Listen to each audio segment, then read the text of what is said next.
नमस्कार दोस्तों, स्वागत है आपका मेरे चैनल पे। दोस्तों, जैसा कि आप जानते हैं, इंडिया और चाइना की अभी जो मीटिंग होनी थी उसके बारे में आज हम बात करेंगे। स्पेशली दोस्तों, जो हमारे बीच में क्लैश हुआ है जिसके अंदर हमारे और उनके दोनों के सोल्जर भी शहीद हुए हैं, तो ऐसे में उसके बाद मीटिंग का क्या नतीजा निकला है, आज इसी के ऊपर बात करेंगे। चलिए दोस्तों शुरू करते हैं।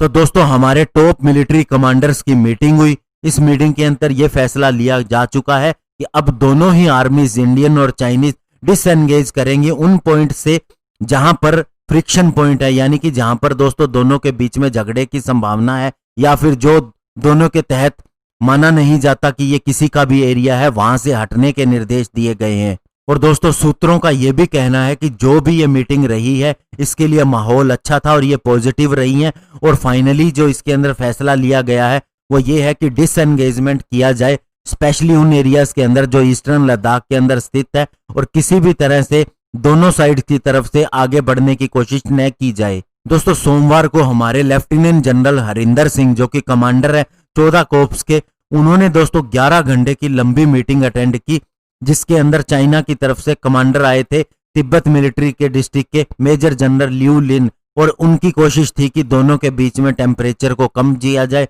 दोनों के बीच में तनाव को कम किया जाए। और दोस्तों, ये जो अभी कंसेंसस किया गया है ये दोस्तों म्यूचुअल है। दोनों ने मिल के और सहमति से इसके ऊपर आगे बढ़ने का फैसला लिया है, यानी कि दोस्तों दोनों ही फोर्सेस जो हैं वो पीछे जाएंगी। लेकिन दोस्तों, आपको मैं सिचुएशन बता दूं कि वहां पर क्या है, गलवान वैली के अंदर एक क्लैश हुआ था जहां पर पिछली मीटिंग में भी फैसला किया गया था कि चाइनीज सोल्जर पीछे जाएंगे, और उन्होंने ये मान भी लिया था कि वे पीछे जा रहे हैं। लेकिन बाद में जब इंडियन सोल्जर्स ने देखा कि वहां पर उन्होंने कंस्ट्रक्शन करनी शुरू कर दी है, तो उनको फिर हटाने की कोशिश की गई। और इसी के दौरान दोस्तों जो 2-3 बार क्लैश हुआ उसके बीच में हमारे सोल्जर मारे गए, उनके भी मारे गए।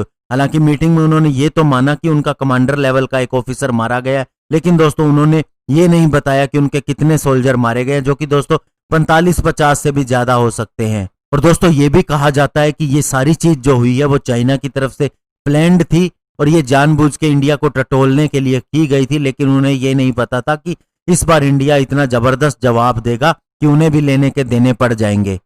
और अभी दोस्तों आगे के लिए भी देखना पड़ेगा कि चाइना पीछे हटता है या नहीं। कल किसी का यह भी कहना था कि उन्होंने कंस्ट्रक्शन और बढ़ा दी है, लेकिन इसके बारे में अभी कुछ भी नहीं कहा जा सकता। लेकिन दोस्तों, बात जो कहने वाली है वो ये है कि होता क्या था कि यहाँ पर जो पेंगोंग लेक है उसके साथ में जो पहाड़ी है उसके कुछ उभरे हुए हिस्से बाहर निकले हुए हैं जो कि फिंगर्स की तरह दिखाई देते हैं। तो ये एरिया दोस्तों फिंगर 1 से फिंगर 14 तक है, जिसके अंदर इंडिया फिंगर 8 तक पेट्रोलिंग करता था और चाइना भी आता था। लेकिन अब उन्होंने 8 किलोमीटर के एरिया के अंदर कंस्ट्रक्शन कर दी है और वहां पर वे बैठ गए हैं। अब इंडिया वहां पर पेट्रोलिंग नहीं कर पा रहा।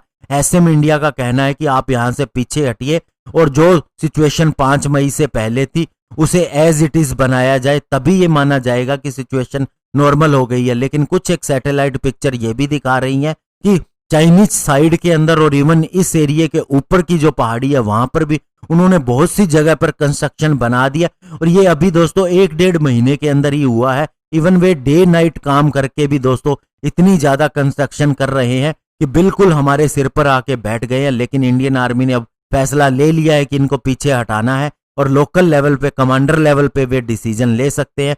तो दोस्तों, अब ऐसा मान के चलिए कि चाइना या तो पीछे हटेगा या फिर हटाया जाएगा। धन्यवाद। जय हिंद।